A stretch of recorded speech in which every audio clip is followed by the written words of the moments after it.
दोस्तों, बहुजन समाज कभी कमजोर नहीं था, उसे कमजोर समझाया गया है। हमें बताया गया है तुम्हारी किस्मत यही है, तुम्हें बस मेहनत करने के लिए पैदा हुए।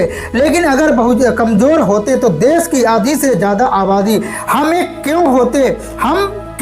सच्चाई ये है, हम खेत में ही, फैक्ट्री में ही सड़क बनाते, शहर चलाते, फिर भी फैसले कोई और लेता। क्योंकि हमें सोचने से रोका गया है और हमें मानने की आदत डाल दी गई है। आज इस वीडियो के किसी नेता के लिए नहीं है। आज का जो वीडियो है किसी नेता के लिए नहीं है, ये मेरे पूरे बहुजन समाज के लिए है और खुद आपके लिए मेरे दोस्तों, कभी हमें जाति में बांटा गया, कभी उपजाति में बांटा गया, कभी नाम पर बांटा गया, कभी परंपरा पर बांटा गया।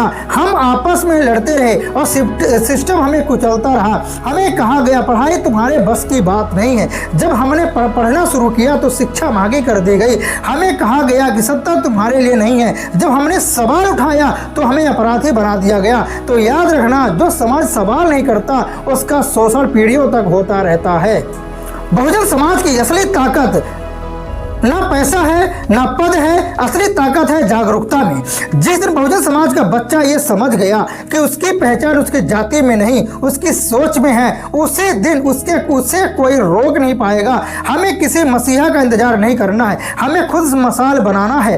एक पढ़ा लिखा बहुजन पूरे परिवार को बदल सकता है और एक जागरूक परिवार पूरे समाज को बदल सकता है। क्या आप एक जागरूक बहुजन है? क्या आप एक बहुजन जागरूक है? अगर जागरूक है तो इस वीडियो को जरूर शेयर करना। दोस्तों, अब सवाल ये नहीं है कि देश क्या करेगा, सवाल ये है कि बहुजन समाज क्या करेगा। क्या हम फिर से चुप रहेंगे? नहीं, ये अपने बच्चों के लिए रास्ता बनाएंगे। पढ़ो मेरे दोस्त, पढ़ो क्योंकि ये ज्ञान ही आज़ादी है। जुड़ो क्योंकि एकता ही ताकत है। जुड़ो क्योंकि एकता ही असली ताकत है। बोलो क्योंकि चुप्पी सबसे बड़ा अपराध है। अगर आपको अपने आप को बदलना है, तो इस वीडियो को आगे तक बढ़ाओ, क्योंकि जागा हुआ बहुजन समाज किसी से भीख नहीं मांगता है। जागा हुआ बहुजन समाज किसी से भीख नहीं मांगता है, अपना हक खुद लिखता है। मेरे दोस्त, अगर आपने अपने इतिहास बदलना चाहते हैं, इस वीडियो को जरूर शेयर करें आप लोगों को। आप सभी को मेरा क्रांतिकारी नमो बुद्धाय। जय भीम, जय भारत, जय संविधान। सभी साथियों को